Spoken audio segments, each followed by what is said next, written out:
আজকের বিষয় যদিও এটা না, আমাদের থার্ড টার্মিনাল চালু করার জন্য প্রাণান্ত চেষ্টা ছিল। আমি নিজে ব্যক্তিগতভাবে জাপানিজ ভাইস মিনিস্টারের সাথে মিটিং করেছি, আমরা দর কষাকষি করেছি, আমরা চেষ্টা করেছি, বাট আমাদের প্রচেষ্টা সম্ভবত সফল হয়নি। সো আমরা এটার যে পদ্ধতিগত যে প্রয়োজনগুলো রয়েছে পরবর্তী কর্মকাণ্ডের জন্য, সেই পদ্ধতিগত প্রয়োজনগুলোকে আমরা সচল করার পদ্ধতিতে বর্তমানে নিয়োজিত আছি এবং পরবর্তী সরকারি বিষয়ে সিদ্ধান্ত নেবে। আপনাদেরকে সকলকে ধন্যবাদ।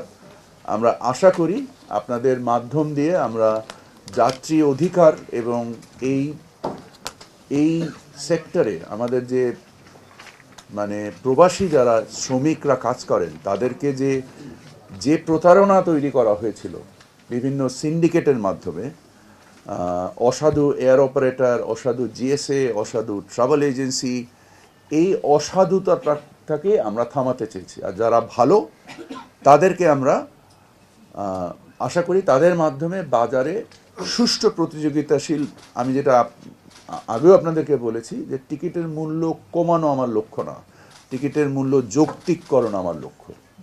আমি মনে করি যে এখনও টিকিটের মূল্য যৌক্তিক হয়নি। আপনারা দেখেছেন যে টিকিটের মূল্য অলরেডি 40 থেকে 50% কমে এসেছে, বাট সেটাও আমার কাছে যৌক্তিক মনে হয় না। আমি মনে করি টিকিটের মূল্য আরও কমা উচিত।